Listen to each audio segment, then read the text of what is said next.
الانبیاء والمرسلین قال اللہ تعالی فی الکلام المجید بسم اللہ الرحمن الرحیم افلا یتدبرون القرآن ام علی قلوب اقفالها صدق اللہ العظیم رب اشرح لی صدری ویسر لی امری واحلل عقدۃ من لسانی یفقہوا قولی ان اللہ و ملائکتہ یصلون علی النبی یا ایھا الذین آمنوا صلوا علیہ وسلموا تسلیما۔ مل کے پڑھیے الصلاۃ والسلام علیک یا رسول اللہ وعلی آلک واصحابک یا سیدی یا حبیب اللہ، الصلاۃ والسلام علیک یا سیدی یا رحمۃ للعالمین وعلی آلک واصحابک یا سیدی یا خاتم النبیین، الصلاۃ والسلام علیک یا رسول اللہ وعلی آلک واصحابک یا سیدی یا حبیب اللہ۔ نہایت ہی معزز و محترم حاضرین و سامعین، نہایت ہی اللہ کا احسان عظیم ہے کہ اس نے ہمیں قرآن آسان کورس کی مبارک ساعتوں کے بعد آج انشاءاللہ العزیز دوبارہ سے اپنے اسی سلسلے کو جو گزشتہ 3 جمعوں سے ملتوی کیا گیا تھا، سورہ مومنون کی گفتگو جاری تھی۔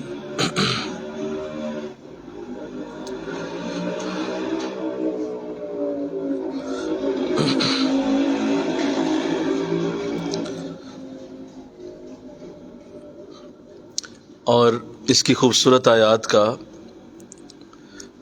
درس قرآن آیت نمبر 15 تک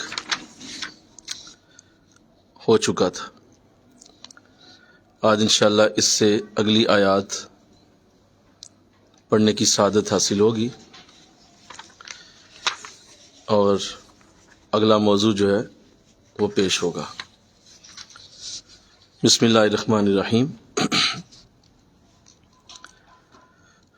وَلَقَدْ خَلَقْنَا فَوْقَكُمْ سَبْعَ طَرَائِقَ وَمَا كُنَّا عَنِ الْخَلْقِ غَافِلِينَ وَأَنزَلْنَا مِنَ السَّمَاءِ مَاءً بِقَدَرٍ فَأَسْكَنَّاهُ فِي الْأَرْضِ وَإِنَّا عَلَى ذَهَابٍ بِهِ لَقَادِرُونَ فَأَنشَأْنَا لَكُمْ بِهِ جَنَّاتٍ مِّن نَخِيلٍ وَأَعْنَابٍ لَكُمْ فِيهَا فَوَاكِهُ كَثِيرَةٌ وَمِنْهَا تَأْكُلُونَ وَشَجَرَةً تَخْرُجُ مِنْ طُورِ سِينَاءَ تنبت بالدخن وسبغ للآكلين وإن لكم في الأنعام لعبرة نسقيكم مما في بطونها ولكم فيها منافع كثيرة ومنها تأكلون وعليها وعلى الفلك تحملون وَلَقَدْ أَرْسَلْنَا نُوحًا إِلَىٰ قَوْمِهِ فَقَالَ يَا قَوْمِ اعْبُدُوا اللَّهَ مَا لَكُم مِّنْ إِلَٰهٍ غَيْرُهُ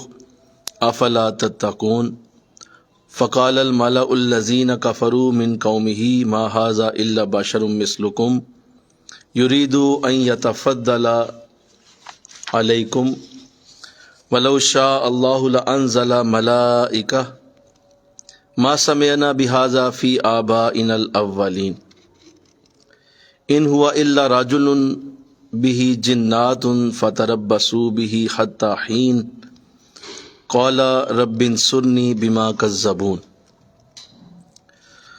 فأوحينا إليه أن اصنع الفلك بأعيننا ووحينا فإذا جاء أمرنا ففارت النور فاسلك فيها من كل زوجين اثنين وأهلك إلا من سبق علیہ القول منہم ولا تخاطبنی فی الذین ظلموا انہم مغرقون۔ صدق اللہ العظیم۔ ترجمہ سماعت کیجیے۔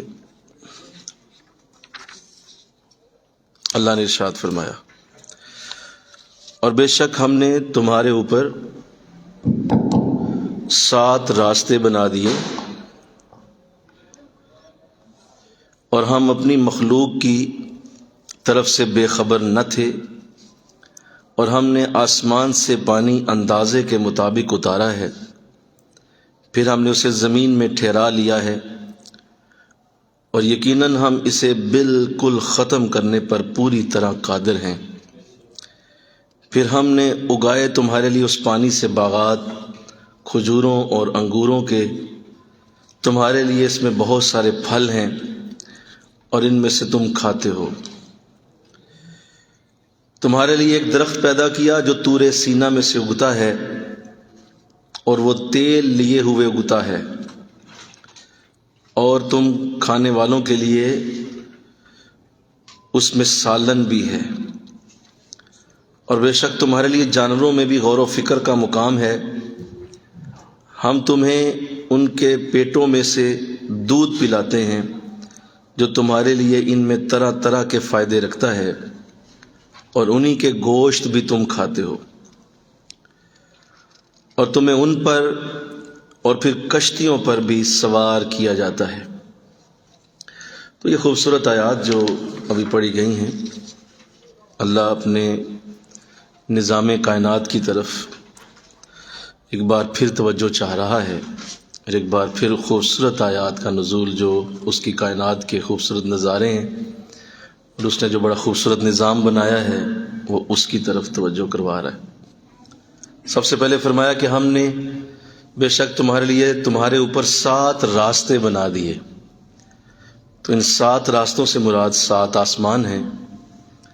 تو اللہ فرما رہا ہے کہ یہ میری تخلیق ہے کہ میں نے تمہارے لیے آسمانوں کا یہ نظام بنایا، اور 7 آسمان کا وجود جو ہے وہ اس آیت سے ثابت ہوتا ہے۔ اور پھر فرمایا کہ ہم اپنی مخلوق سے بے خبر نہیں ہیں، کوئی بھی ہمارا پیدا کردہ ہم سے دور نہیں، اور کوئی ایسا نہیں ہے جس کی خبر ہمیں نہ ہو۔ ہمیں ہر شے کی خبر ہے، ہم جانتے ہیں کہ اس کے معاملات کیسے ہیں۔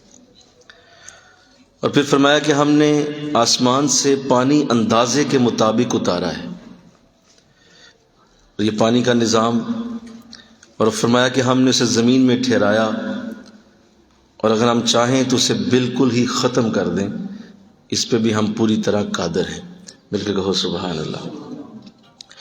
تو یہ بارشوں کا نظام، پانی کا نظام، اور جس سے کھیتیاں سیراب ہوتی ہیں، پھر پانی تالابوں میں جمع ہوتا ہے، اور ہم چاہتے ہیں تو اس سے بہت سارے اپنے کام کرتے ہیں۔ اسی بارش سے پودے پھلتے پھولتے ہیں، اسی بارش سے جو ہے وہ تمام فصلیں پھلتی اور پھولتی ہیں، اسی بارش سے ندی نالوں میں پانی آتا ہے۔ تو فرمایا کہ یہ ہمارا نظام ہے، اور اس سے بھی زیادہ خوبصورت وہ نظام ہے جو پہاڑوں کے اوپر برف پڑتی ہے، اور وہاں سے پانی جس طرح ان پہاڑوں سے ہوتا ہوا ندی نالوں میں اور دریاؤں میں آتا ہے، اور پھر ہم نے اس پانی کا نظام کتنا خوبصورت بنایا کہ وہ سارا پانی جمع ہو کے پھر سمندر میں آ پڑتا ہے، اور سمندر کے پانی کو اللہ نے نمکین بنایا، کیونکہ نمکین پانی میں بو پیدا نہیں ہو سکتی۔ اگر انسان کے لیے اس پانی میں مٹھاس پیدا کر دی جاتی تو وہ پانی بہت جلد گندا ہو جاتا، بدبودار ہو جاتا، لیکن اللہ نے سمندر کے پانی کو نمکین بنا دیا کہ کئی 100 سال بھی وہ پڑا رہے تو اس میں بو نہ آئے۔ مل کے کہو سبحان اللہ۔ تو کیسا خوبصورت یہ نظام ہے جس سے لاکھوں ایکڑ فصلیں مطابق اترنا، کہ جہاں اللہ چاہتا ہے وہاں بارش برستی ہے، جہاں کم چاہتا ہے کم برستی ہے، جہاں زیادہ چاہتا ہے زیادہ برستی ہے، اور بہت سارے ایسے علاقے ہیں جہاں وہ خشک رکھتا ہے، جہاں وہ چاہتا ہے کہ یہاں بارش کا نظام نہ آئے تو اللہ وہاں بارش نہیں برساتا ہے۔ تو پورا ایک خوبصورت ایک بنا ہوا۔ اور پھر ہم نے تمہارے لیے اس پانی سے باغات اگائے، کھجور کے باغ، انگوروں کے باغ۔ کھجور اور انگور کا خصوصی طور پہ ذکر کیا، اور ان دونوں پھلوں کا جو انسان کی زندگی میں کردار ہے وہ اس سے کوئی پوشیدہ نہیں ہے، تاثیر رکھتی ہے۔ انگور بھی گرم تاثیر رکھتا ہے، لیکن ان دونوں کی خوبیاں علیحدہ علیحدہ ہیں، تو اس کا ذکر کیا۔ اور ساتھ کہا بہت سارے پھل بھی ہم نے تم نے اس سے پیدا کیے اور تم اسے کھاتے ہو۔ اور خاص طور پہ یہاں ذکر کیا کہ ہم نے طور سینا میں ایک خوشی سے یہاں ذکر کیا کہ میرا ایسا اعلیٰ درخت ہے کہ ایک تو اس کے اندر تیل بھی ہے، جس طرح زیتون کا تیل تم استعمال کرتے ہو، اور اسی تیل سے پھر لوگ سالن بھی بنا لیتے ہیں۔ یہ کیا ہماری کاریگری ہے؟ یہ کس نے بنا دیا کہ ایک طرف گندگی ہے، دوسری طرف بھی گندگی ہے، اس کے درمیان سے ایک خوبصورت سیراب کرنے والی نہر اللہ بنا دے؟ تو اس سے بڑی کیا،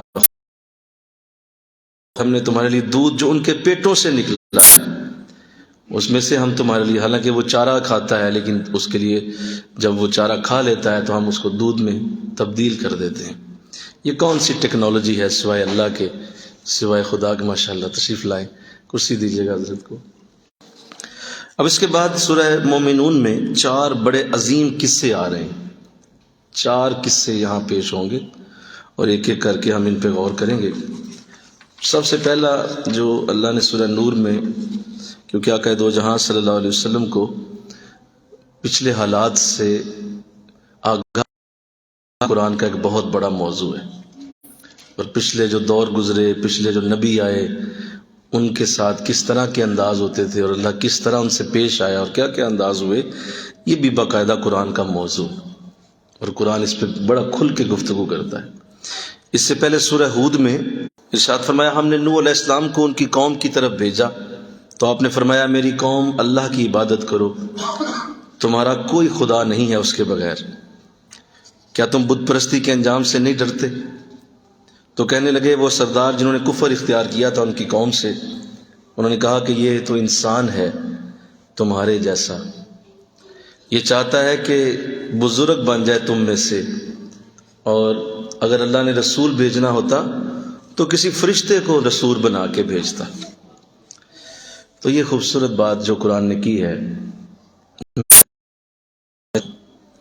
کہ حضرت نوح علیہ السلام کا ذکر خیر ہوا، اور چونکہ کچھ اسی طرح کے بھی حالات آقا دو جہاں صلی اللہ علیہ وسلم کو بھی درپیش تھے، یہ مکی صورت ہے اور ایسے ہی انداز حضور کو بھی درپیش۔ آپ کو یاد ہوگا کہ یہ معاملات حضور کے ساتھ بھی اسی طرح تھے، جہاں صلی اللہ علیہ وسلم کے ساتھ، اور مسئلہ کیا تھا انہیں یہی تھا کہ کسی طرح سے ہم ان کی ہر شے تسلیم کر بھی لیں تو نبی ہونا نہیں مانیں گے، رسول ہونا تسلیم نہیں کریں گے، اور اس کے لیے سب ہاتھ ڈالتے تھے، اور جس کے اوپر ان کی بڑی توجہ رہتی تھی وہ یہ تو ہماری طرح کا انسان ہے، ہماری طرح کا بشر ہے۔ تو اسی کا ذکر حضور اسلام کے لیے سیدنا نوح کا بھی فرمایا کہ آپ اگر ایسے حالات سے درپیش ہیں، اس طرح کے حالات آپ کے سامنے ہیں، تو 1100 سال مکمل عمر ہے، اور اس کے باوجود صرف 80 لوگ ایمان لائے۔ تو اتنی طویل جد و جہد، اتنا طویل وقت اس عظیم انسان نے دنیا کے اندر اللہ کا پیغام دینے کے لیے گزارا ہے، تو اس کا ذکر قرآن نے کیا۔ تو یہ وہ خوبصورت انداز ہے کہ آج بھی جب بھی کوئی آقا دو جہاں صلی اللہ علیہ وسلم کے حوالے سے ایسی بات کرتا ہے تو قرآن اس کے لیے پہلے سے ہی اس طرح کا انداز اختیار کیے ہوئے ہے کہ اگر نبی کو تم آج یہ بات کرتے ہو، اچھا، تو فرمایا کہ اس طرح کا جو یاد رکھیے وہی شخص کرتا ہے جسے یہ پتہ ہوتا ہے کہ یہ اب میرے مفادات پہ زک پڑے گی، اور جتنے بھی وڈیرا سسٹم کے ساتھ جڑے ہوتے ہیں لوگ، وہ سب سے پہلے نبی کے خلاف کھڑے ہوتے ہیں، کیونکہ انہیں پتہ ہوتا ہے کہ اس وقت اگر ہم اس کو نہ روکیں گے تو یہ ہمارے مفادات کو لے جائے گا۔ لہذا جتنے بھی امراء، رؤسا اور اس طرح کے طبقے کے لوگ ہوتے ہیں وہ سارے ہی نبی کے خلاف کھڑے ہو جاتے ہیں، کیونکہ نبی نے ان کے معاملات کے اندر اللہ کی حکمتوں کو پیش نظر رکھتے ہوئے اب اپنے حکم دینے ہوتے ہیں، انہوں نے پتہ ہوتا ہے اگر اس کے حکم مان لیے تو بات نہیں بنے گی، ختم ہو جائیں گے آپ۔ وہ وقت یاد کریں کہ جب یہ پوچھا گیا تھا ابو جہل سے کہ بتائیے آپ کے کیا محمد صلی اللہ علیہ وسلم اللہ کے سچے رسول نہیں ہیں؟ تمہیں پتہ ہو، بتاؤ کیا واقعی رسول نہیں ہے؟ تو اس نے کیا کہا تھا؟ اس نے کہا تھا کہ دیکھو ہم نے اپنی پوری کوشش کی ہے، بنی ہاشم کے سامنے ہم ہر طرح کھڑے ہوئے ہیں، انہوں نے لوگوں کی دعوتیں کی، ہم نے بھی کی، انہوں نے کھانے کھلائے مکہ کے اندر، ہم نے بھی کھلائے، انہوں نے پانی پلایا، ہم نے بھی پلایا، انہوں نے کعبے کی جو ہے وہ خدمت کی، ہم نے بھی کی، لیکن جب ان کے درمیان ایک شخص کھڑا ہو کے یہ کہہ رہا ہے کہ میں نبی اور رسول ہوں، تو ہم نبی اور رسول اب کہاں سے لائیں؟ مسئلہ یہ ہے کہ اگر ہم نبی اور رسول ان کو مان لیں کہ ان کے ایک شخص کو، تو پھر ہماری چودراہٹ ختم ہو جائے گی، یہ چودراہٹ ختم ہو جائے گی، چودراہٹ جاتی رہے گی۔ تو سچا ہونا، اس پہ تو کوئی دوسری بات نہیں، محمد اللہ کے سچے رسول صلی اللہ علیہ وسلم، لیکن ہم مانیں گے نہیں اسے، کیونکہ چودراہٹ ختم ہو جائے گی۔ یہ چودھری کسے کہیں گے پھر ہم؟ بس یہ ہے مسئلہ، بس یہ ہے، ساری سٹوری یہیں ختم ہو جاتی۔ تو یہاں بھی یہی بات کہی کہ جنہوں نے کفر اختیار کیا، سردار تھے نا، بڑے تھے، کہا کہ یہ بشر ہے تمہارے جیسا، لوگوں کو گمراہ کرنے کے لیے کہا کہ نہ مانو اس کی بات، یہ تمہاری طرح کا انسان ہے، کیوں اس کے پیچھے چلتے ہو؟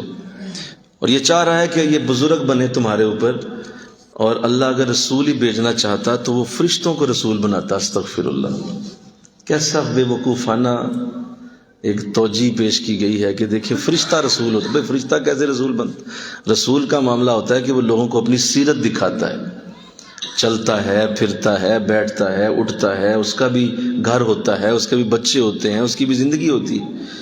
اور اگر اس جیسا انداز ہی آپ فالو نہیں کر سکتے تو پھر رسول آنے کا فائدہ کیا ہے؟ فرشتے کو رسول بنانا ہے تو بتائیے، اس کا تو نہ تو کوئی وجود نظر آئے، نہ وہ بیٹھ سکے، نہ اٹھ سکے، نہ کھا سکے، نہ پی سکے، نہ شادی بیاہ کرے، تو پھر فرشتے کا وجود جو ہے وہ رسول کا بنانا، اس کا بنانا نہ بنانا ایک ہی برابر۔ لیکن چونکہ پتہ تھا کہ لوگ چل پڑے ان کے ساتھ تو کہیں ہمارے مفادات نہ ختم ہو جائیں، تو کہا کہ فرشتوں کو رسول بنا کے بھیجنا چاہیے تھا۔ تو فرمایا کہ یہ بات ہم نہیں سنتے جو نوح کہتا ہے اپنے پہلے آباء و اجداد میں۔ یہ بھی ایک بڑا مسئلہ ہوتا ہے کہ یار پہلے تو کبھی نہیں ایسی بات ہوئی، یہ اب کیوں ہو رہی؟ یہ کون نیا دین لے کے آ گیا؟ استغفار۔ تو پہلے ہمارے آباء و اجداد نے تو ایسی کوئی بات نہیں کی، یہ آج نیا کو بندہ اٹھا ہے اور نئی بات کر رہا ہے۔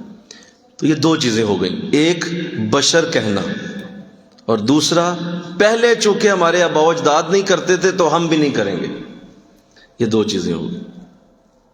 تو یہ دو چیزیں ہیں جس سے آج بھی دین کے ماننے والوں کو بہت بڑی تکلیف کا سامنا ہے، اور دین کو آگے چلانے والوں کو تو سارا کچھ اسی دو چیزوں سے ہی رکاوٹوں کا سامنا پیش آتا ہے۔ بس اس کی بات نہیں، اس کی پچھلی زندگی کو دیکھتے رہتے ہیں، دیکھیں پہلے تو یہ بندہ کچھ اور تھا، میں نے دیکھا ہوا جوانی میں یہ کرتا تھا، اور اب دیکھیں محترم فلاں بنے ہوئے ہیں۔ تو بھائی کسی کا کیا پتہ ہے کب توبہ کر کے اللہ کا ولی بنے، کسی کا کیا انداز ہے کب کسی وقت اللہ اسے توبہ کی توفیق دے دے۔ تو پچھلی زندگی کو دیکھتے رہتے ہیں، اچھا ایسا تھا، ہم نے تو نہیں دیکھا، پہلے تو ایسے نہیں تھا، یہ ہمارے جیسا ہی تھا، ہمارے ساتھ تو کھیلا کرتے تھے، یہ ہمارے ساتھ تو بیٹھا کرتے تھے، اور آج یہ فلاں بنے، مولوی صاحب بنے، فلاں بنے۔ بھائی یہ کیا بات ہوئی؟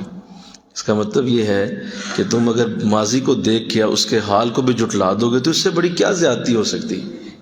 اللہ نے کب کسی کو اپنا بنا لیا ہو کس کا پتہ ہے؟ کب اللہ اپنے قریب کر لے، کیا انداز وہ بنا لے بندے کو اپنے قریب کرنے کا۔ ایک تو یہ، اور دوسرا یہ کہ دیکھیے جی میرے والد صاحب نے تو کبھی نہیں ایسا کیا تھا، ہمارے تو خاندان میں ایسا کبھی نہیں ہوا۔ جیسے ایک ہمارے اسٹوڈنٹ کو یہ بات سننی پڑ گئی کہ جب اس نے داڑھی شریف رکھی تو اس کے والد صاحب لے کے آ گئے ہمارے پاس، اور آ کے کہنے لگے کہ حضرت یہ دیکھیں اس نے کیا کر دیا۔ کیا ہوگا؟ کیا داڑھی شریف ہمارے خاندان میں نہیں آج تک رکھی کسی، جب کسی نے نہیں رکھی تو اس نے کیسے رکھ لی؟ آپ جہالت کی انتہا دیکھیے کہ خاندان والوں نے اگر نہیں رکھی تو اس کا مطلب یہ کوئی نیکی کا کام ہو ہی نہیں سکتا۔ ہمارے ہاں تو نہیں بچیاں پڑھتی، ہمارے ہاں تو عورتیں نہیں پڑھتی، یہ کیوں پڑھ رہی ہے؟ اس کو کیوں قرآن پڑھا رہے ہیں؟ یہ کیوں جو ہے وہ فلاں ڈگری پڑھ رہی؟ کیوں؟ ہمارے خاندان میں تو کوئی نہیں پڑھا ہوا۔ تو یہ بول دیجئے کیا وہی باتیں نہیں ہیں؟ بول تو جو آج بھی ہیں، بولے نا قرآن ہر دور کے لیے اترا ہے، ہر دور، ہر زندگی، ہر گوشہ قرآن ایڈریس کرتا ہے۔ تو آج بھی یہی ہے، لوگ یہی بات کرتے ہیں، ہمارے بڑوں نے تو نہیں کیا تھا تو آپ کیسے کر رہے ہیں؟ تو یہ کوئی دلیل ہے؟ اگر بڑے سارے جو ہیں وہ کتنا اچھا جملہ لکھا ہوا تھا کہ ہر بوڑھا شخص جو ہے وہ اس طرح کا بوڑھا نہیں ہوتا کہ اس کی ہر بات ہی مان لو. بولو نا بھائی. کہتے ہیں بڑوں کی بات ماننی چاہیے. کہتے ہیں بولیے. ہر بڑے کی نہیں. یہ نہیں کہ بوڑھا شخص ہو گیا تو اب یہ بوڑھا ہے تو صحیح کہہ رہا ہوگا. بھائی یہ بھی تو بات سنو کہ وہ کیا محمد صلی اللہ علیہ وسلم کے دین کے مطابق بات کر رہا ہے تو بڑا بوڑھا ہی ہے, تو سفید داڑھی والا ہے, تو 80-90 سال کی عمر, لیکن اس کا مطلب یہ نہیں ہے کہ وہ بوڑھا شخص ہے تو درست بھی کہہ رہا ہے. یہ کوئی بات نہیں. اگر وہ یہ کہہ رہا ہے جی ہمارے خاندان میں تو ایسی کوئی بات نہیں ہوئی, تو ہم تمہارے خاندان کو دیکھیں, ہم تو سیرت رسول کو دیکھیں گے, ہم تو دین رسول کو دیکھیں گے. دین رسول میں کیا حکم؟ تو دو باتیں کی گئی. ایک تو یہ کہا گیا کہ دیکھو یہ تو بشر ہے تمہاری ہی طرح کا, اور ساتھ یہ کہا گیا کہ ہمارے آباء و اجداد میں تو ایسا کوئی نہیں اٹھا. آگے سنیے. ان ہوا الا رجل بہ جنہ, لگتا ہے کہ اسے جنون کا مرض ہو گیا ہے. استغفر اللہ.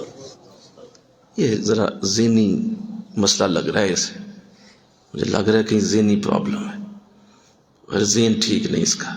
یعنی دیکھیں کیسے کیسے نبی سے دور کرنے کے انداز بنایا جائے. استغفر اللہ. بولو. نبی سے دور کرنے کے انداز دیکھو کیا کیا. پہلا کہا بشر, اس سے بھی بے شمار بھاگ گئے ہوں گے. سنو نا, جس نے یہ سنا ہوا ہماری طرح کئی نبی رسول کئی بھاگ گئے ہوں گے, نہیں آئے ہوں گے حضرت نوح کے پاس. پھر دوسری بات یہ کی گئی کہ آباء و اجداد میں بھی کوئی نہیں, تو نئی چیز لے آئے ہیں جناب, تو اس سے بھی بہت سارے بھاگ گئے ہوں گے. چھوڑو جی نیا, اور کیا بات کرتا ہے, کئی دور ہو گئے ہوں گے. اب تیسری, لگتا ہے کوئی ذہنی مسئلہ ہے, کہ ذہن کے اندر کوئی پرابلم آ گئی ہے. ان ہوا الا رجل بہ جنہ, لگتا ہے کہ اس کے اوپر کوئی جنون کا مرض ہو گیا ہے. فتربصوا بہ حتی حین, تو ایسا کرو کہ اس کے پاس نہ جاؤ, ذرا انتظار کرو, خود ہی ٹھیک ہو جائے گا.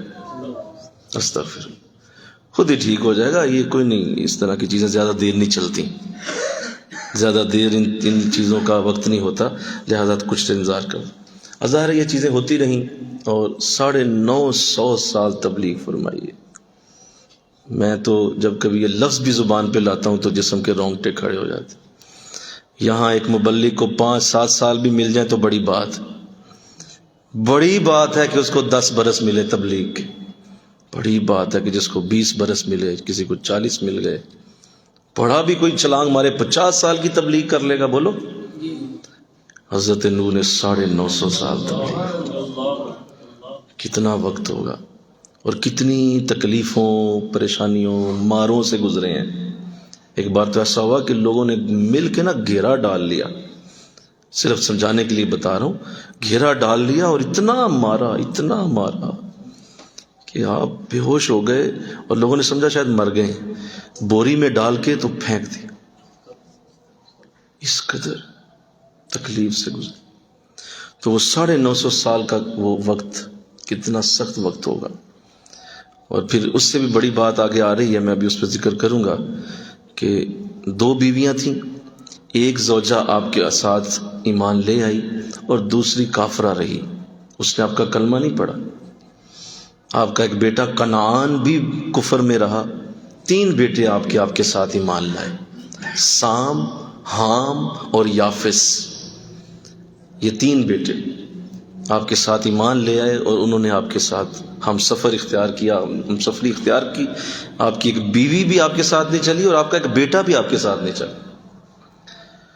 تو دیکھیے یہ کتنی بڑی آزمائش ہے. بولو. گھر کے اندر ہی انسان ہار جائے تو بتاؤ رہا کیا. انسان جیتتا ہے گھر سے, جس کے گھر میں اس کو فتح مل جائے وہ جیتتا ہے. تو گھر کے اندر ہی فتح نہ ہو تو بتاؤ بنا کیا. تو کیسی اعلیٰ مثال ہے حضرت نوح علیہ السلام کی. مل کے کہو نا سبحان اللہ. کیسی مثال ہے آپ کی, دین والوں کے لیے, دین پہ چلنے والوں کے لیے, دین کی تبلیغ والوں کے لیے, دین کو آگے چلانے والوں کے لیے. کتنا خوبصورت یہ توانائی والا درس ہے کہ گھر سے اپنی ایک بیوی بھی نہیں چلی اور ایک بیٹا بھی نہیں چلا. تب یہ سارا کچھ ہوتا رہا, 950 سال گزر گئے, اتنا طویل وقت گزر گیا. تو اب آ کے دیکھیے کیا کہا, قالا رب انصرنی بما کذبون فاوحینا الیہ ان اصنع الفلک باعیننا ووحینا فاذا جاء امرنا ففارت النور فاسلک فیہا من کل زوج اثنین واہلک الا من سبق علیہ القول منہم. سنیے, فرمایا کہ مولا بس میری بس ہو گئی, ختم ہو گیا, میرا صبر کا پیمانہ لبریز ہو گیا. میری انتہا ہو گئی، اب اس سے زیادہ میں انہیں تبلیغ نہیں کر سکتا، میرے لیے اب مزید اس سے آگے جانا ممکن نہیں ہے، اے میرے رب تو ہی میری مدد فرما، بس تو ہی میری مدد فرما، کیونکہ انہوں نے مجھے جھٹلا دیا، اب میری آخری دعا تیرے ساتھ ہی ہے۔ تو فرمایا فَأَوْحَيْنَا، ہم نے وحی بھیجی ان کی طرف کہ ٹھیک ہے ایک کشتی ہماری نگاہوں کے سامنے بناؤ، توجہ کیجئے گا، ایک کشتی ہماری نگاہوں کے سامنے بناؤ۔ میں پھر کہنے لگا ہوں، سنیے آپ دہرائیے میرے ساتھ، ایک کشتی ہماری نگاہوں کے سامنے بناؤ۔ حضرت نوح اتنی بڑی دعا کر رہے ہیں، کوئی فرشتہ نہیں بھیجا ان کے لیے، کہا خود ہی کشتی بنا، یہ کشتی بھی آپ نے خود ہی بنانی ہے، لائیں جا کے لکڑیاں لے کے آئیں، خود ہی بنائیں، کسی فرشتے کو نہیں بھیجا۔ یہ بھی تمہاری بھول ہوتی ہے کہ اس طرح کے انداز اللہ اختیار کرتا ہے، ایسا کچھ نہیں ہے۔ اللہ اپنے کرم سے اپنے بندوں کو جب قوت دیتا ہے تو انہی کے اندر قوت پیدا کر دیتا ہے، انہی کے اندر نور پیدا کرتا ہے، انہی کے اندر محنت کا جذبہ پیدا کرتا ہے۔ آسمان سے کچھ چھپر پھٹے گا تو اتر آئے گا سب کچھ میرے اوپر؟ نہیں، تمہاری اپنی قوت اللہ کا نور ہوتی ہے، تمہاری اپنی محنت اللہ کا نور ہوتی ہے۔ لفظ بڑے پیارے ہیں، ایک کشتی ہماری نگاہوں کے سامنے بناؤ۔ مولا دعا میں تجھ سے کر رہا ہوں، کام پھر میں نہیں کرنا ہے۔ ہاں ہاں تو ہی کرے گا، خود اٹھ۔ یہاں جناب 90% دعائیں ہیں، 10% محنت ہے۔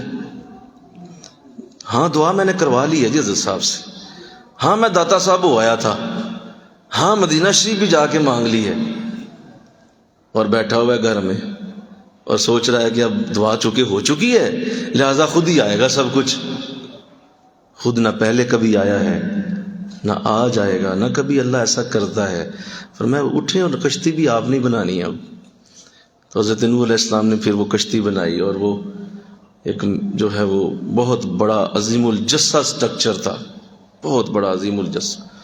اس کو بناتے ہوئے کئی ماہ لگے، اور جب وہ بنا رہے تھے تو ظاہر ارد گرد دریا تو نہیں تھا، کوئی بھی آپ کی اس علاقے میں کوئی دریا نہیں تھا، کوئی ندی نہیں تھی، کوئی سمندر نہیں تھا۔ تو لوگ ہنستے گزرتے ہوئے کہہ کے لگاتے، کہتے واقعی صحیح کہتے تھے کہ استغفر اللہ تو جنونی اور مریض آدمی ہے، یہاں کون سا دریا ہے، کوئی سمندر ہے، کشتی کہاں چلانی ہے تُونے؟ کیا خشکی پہ اس کو چلاؤ گے؟ کیسے چلاؤ گے؟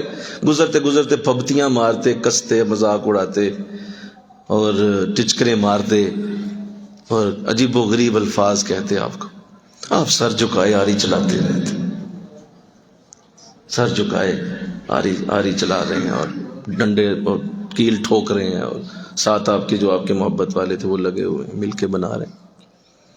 تو لوگ جو ہیں وہ بلکہ استغفر اللہ کئی تو ایسے تھے اور رات کو آ کے پخانہ کشتی کے اندر کر جاتے تھے، صبح آپ کو وہ بھی صاف کرنا پڑتا تھا۔ تو ایسے ایسے انداز مبلغین کے ساتھ بنائے گئے، اس طرح کے انداز مبلغین کے ساتھ کیے گئے۔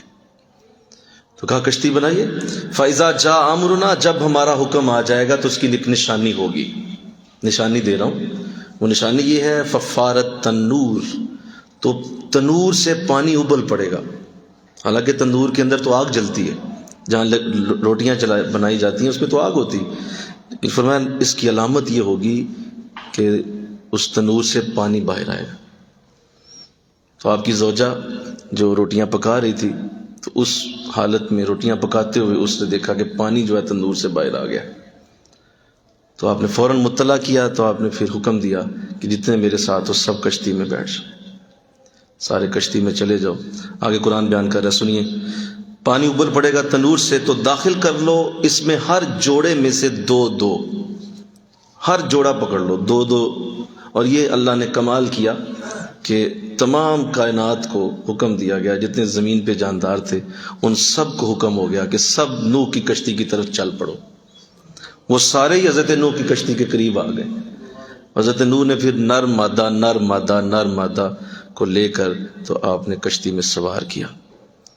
تو یوں یہ کشتی جو ہے وہ اپنے اس عظیم سفر پہ روانہ ہوئی، اور آگے فرمایا اپنے گھر والوں کو بھی ساتھ سوار کر لو، بجز ان کے جن کے بارے میں فیصلہ ہو چکا ہے ان میں سے۔ فرمایا دو لوگ ہیں، دو لوگوں کے بارے میں فیصلہ ہو چکا، ایک تمہاری وہ بیوی ہے جو کافرہ ہے، اور ایک تمہارا بیٹا کنعان، ان دونوں کے بارے میں فیصلہ ہو چکا ہے، ان کے بارے میں سنیے، وَلَا تُحَاتِبْنِي فِي الَّذِينَ ظَلَمُوا، اور ان کے بارے میں میرے ساتھ بات بھی نہ کرنا، گفتگو نہ کرنا ان کے بارے میں میرے ساتھ جنہوں نے ظلم کیا۔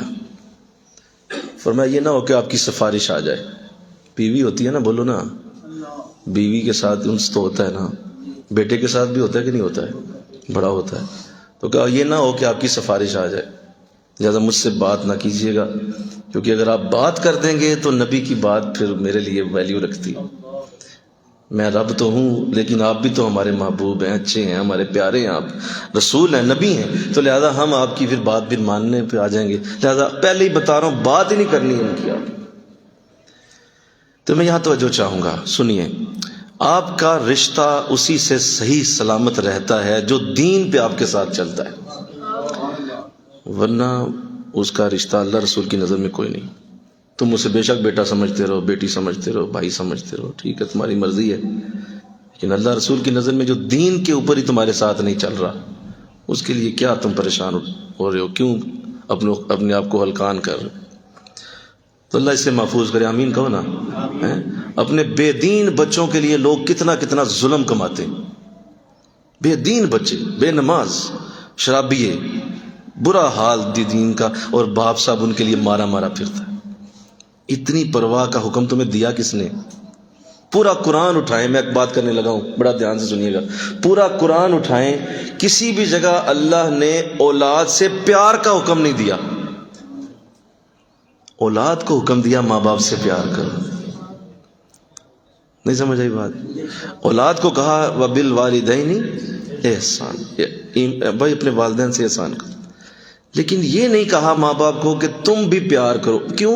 کیونکہ یہ تو پہلے فطرت میں ہی تھا، اس کو کہنے کی ضرورت ہی نہیں ہے، یہ تو فطرت میں ڈالا گیا ہے، بچے سے پیار ہوتا ہے، بیٹی سے پیار ہوتا ہے، لیکن کہا اگر میں بھی کہہ دوں گا نا تو یہ اور زیادہ محبت میں مبتلا ہو جائیں گے، اتنی محبت نہیں کریں، اتنا پیار نہ کریں کہ اس کے لیے آپ نماز ہی چھوڑ دیں، اتنا پیار نہ کریں کہ آپ اس کے لیے اپنی روٹین ختم کر دیں، اتنا پیار نہ کریں اس کے ساتھ کہ آپ اس کے لیے اپنا دین تجاوز اس سے نکل جائے، آگے نکل جائے، دین سے بھی کہیں سے کہیں محبت بیٹے کی آگے نکل جائے، ایسا نہیں ہونا چاہیے۔ تو اللہ اس کا ایک گراؤنڈ بنا رہا، بھی آگے بات ہوگی، فرمایا گفتگو نہ کیجیے گا میرے ساتھ ان کے بارے میں، کہیں گفتگو نہ کریں، کیونکہ وہ دین پہ آپ کے ساتھ نہیں چلے۔ اس لیے ذرا ٹینشن لیس زندگی پہ آئیں انشاءاللہ، کہیں ذرا تھوڑا سا میں آپ کو سیدنا عبداللہ ابن مسعود رضی اللہ تعالیٰ عنہ کی بات سناتا ہوں۔ آپ آخری عمر میں وصال سے پہلے بیمار ہو گئے، شدید بیمار ہوئے، تو حضرت عثمان غنی رضی اللہ تعالیٰ عنہ عیادت کرنے تشریف لائے، تو ارشاد فرمایا کہ حضرت لگ رہا ہے کہ قریب آ گیا وقت آپ کا، تو مجھے اجازت دیں کہ میں آپ کے گھر میں کچھ مال پیش کر دوں، آپ کے بچے ہیں، آپ کی بیوی ہے، تو آپ کے بعد کوئی کمانے والا بھی نہیں، تو یہ بچے ابھی چھوٹے ہیں، تو میں کچھ مال پیش کر دوں ان کے لیے، مجھے اجازت دیں۔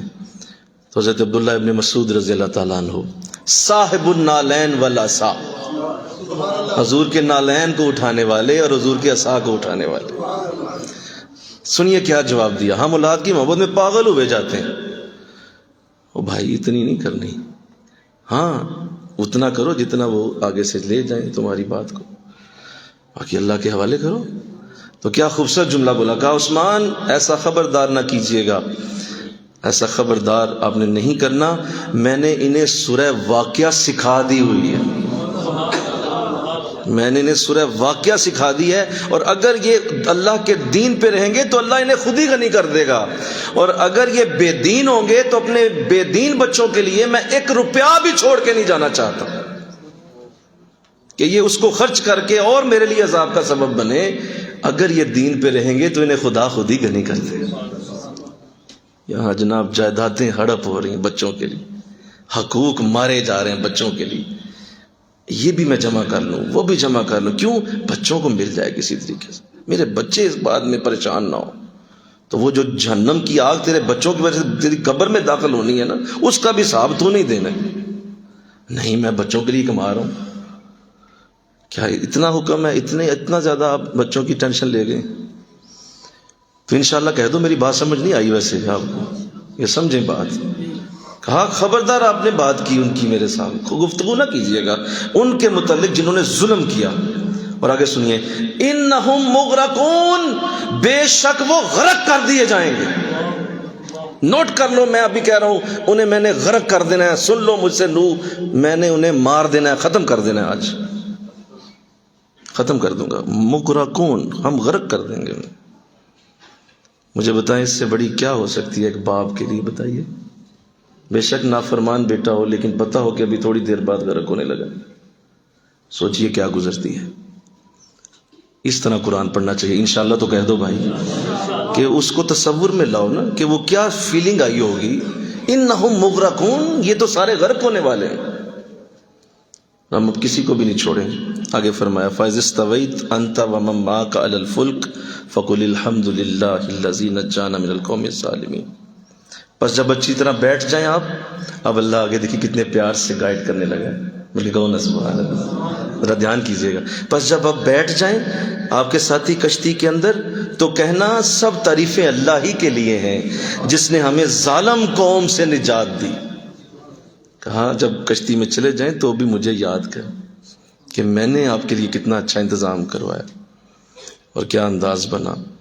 وَقُلِ الرَّبِّ أَنزِلْنِي مُنزَلًا مُبَارَكًا وَأَنْتَ خَيْرُ الْمُنزِلِينَ. اور یہ بھی کہہ دیجئے گا کہ اے میرے رب مجھے بابرکت منزل پر اتار اور تو ہی سب سے بہتر اتارنے والا ہے. حد کر دی. وہ دعا بھی سکھا دی. اور پھر حضرت نوح علیہ السلام وہ پانی جس طرح برسا، پھر الامان والحفیظ، وہ اس دنیا کا بہت بڑا سیلاب تھا، بہت بڑا سیلاب تھا جس میں آسمان سے بھی پانی نکلا، زمین نے بھی پانی کھول دیا. اتنا پانی، اتنی بارش، موسلا دھار بارش 6 ماہ مسلسل ہوتی رہی. ایک لمحے کے لیے بھی نہ اس میں کمی آئی نہ گھٹی، نہ اس کا رخ بدلا. سیدھی اوپر سے نیچے کی طرف تھی اور نیچے سے اوپر کی طرف تھی. استغفر اللہ. اتنا سخت طوفان تھا وہ جس میں صرف آپ کی کشتی بچی. اور وہ بیوی بھی گھر کوئی، بیٹے کو ہاں آپ نے دیکھ لیا، آگے اس کا ذکر ہے سورہ نوح میں. بیٹے کو آپ نے دیکھا، کنعان کو، اس کو آپ نے آواز دے دی کیونکہ اللہ سے تو ذرا معاملہ اور تھا. اللہ نے پہلے منع کیا ہوا تھا خبردار گفتگو نہیں کرنی. اس کو خود ہی آواز دے دی، کنعان آ جاؤ، آ جاؤ میری کشتی میں، آ جاؤ، آ جاؤ، آج میری کشتی کے سوا کوئی جائے پناہ نہیں ہے. تو جواب کیا دیا سنو. بدتمیز بے ادب اولاد ایسا کرتی ہے. جواب دیا آگے سے، کہا آپ جائیے، میں اس پہاڑ پہ چڑھ جاؤں گا، اس پہاڑ پہ چڑھ جاؤں گا، اتنا اوپر پانی تو نہیں آنے والا. تو کہا بیٹا آج کوئی پہاڑ تمہیں نہیں بچا سکتا، آ جاؤ میری کشتی میں آ جاؤ. لیکن وہ چڑھتا ہوا پہاڑ کی طرف چلا گیا. 2-4 آپ نے آوازیں دی لیکن اس نے نہیں سنا. خیر آپ نے اللہ کے جب حوالے کیا، لیکن ظاہر ہے باپ ہوتا ہے. ابھی وہ راستے میں تھا کہ پانی نے آ لیا اسے. بہت بڑی ایک لہر آئی، اس نے دھکا دے کے نیچے گرایا اور وہ پانی میں ڈبکیاں جب کھانے لگا تو آپ کی زبان اقدس سے پھر بھی نکل ہی گیا، مولا میرا بیٹا، مولا میرا بیٹا، مولا میرا بیٹا. بس یہ لفظ نکلنے کی دیر ہے، فوراً اللہ کی طرف سے آواز آئی، اے نوح میں نے منع کیا تھا، میں نے کہا تھا آپ نے اس کی بات نہیں کرنی. خبردار اب سن لو، اگر کر ہی لی ہے نا بات تو اب جواب بھی سن لو. یہ تیرا بیٹا ہے ہی نہیں، تسلی رکھ، تیرا بیٹا نہیں ہے یہ. تیرے بیٹے وہی ہیں تیرے ساتھ بیٹھے، مل کہو نا سبحان اللہ، تیرے ساتھ بیٹھے، تیری دائیں بائیں بیٹھے ہوئے ہیں، تیری قدر کرتے ہیں، تیری محبت میں تیرے ساتھ بیٹھے ہوئے ہیں، وہ تیرے بیٹے ہیں، یہ تیرا بچہ ہی نہیں. قرآن کہتا ہے. تو ہمیں نہ ٹینشن لیا کرو بچوں کی. ہاں ٹھیک ہے مولانا، ہاں اگر نیک ہوگا تو اللہ اسے برکت دے گا. آمین تو کہہ دو سارے. اگر نیک میری بیٹی ہوگی کچھ نہیں ہوگا اسے انشاءاللہ، نیک میری اولاد ہوگی کچھ مسئلہ نہیں، اللہ کے حوالے. ہر وقت لوگ ہیپیٹائٹس لگا کے بیٹھ گئے ہیں، بس ٹینشنیں لے کے بچوں کی، یہ ہو جائے گا، وہ ہو جائے گا، ایسے ہو جائے گا، ویسے ہو جائے گا. قرآن کہہ رہا ہے کہ صرف دین پہ چلنے والوں کی فکر کرو، بے دینوں کو میرے حوالے کر دو. ان پہ پوری کوشش کرو کہ ٹھیک ہے دین پہ رہیں، لیکن اگر وہ نہیں آتے تو ابھی نہ اس کے پیچھے اتنا خلقان ہونے کی ضرورت کیا. تو قرآن وہاں واضح ہو گیا، خیر اس کو آپ کی آنکھوں کے سامنے، اور ساری زندگی سنو، ساری زندگی حضرت نوح اس پہ توبہ کرتے، مولا مجھے معاف کر دے، میں نے کیوں یہ دوبارہ کہہ دیا، حالانکہ مجھے منع کیا گیا تھا۔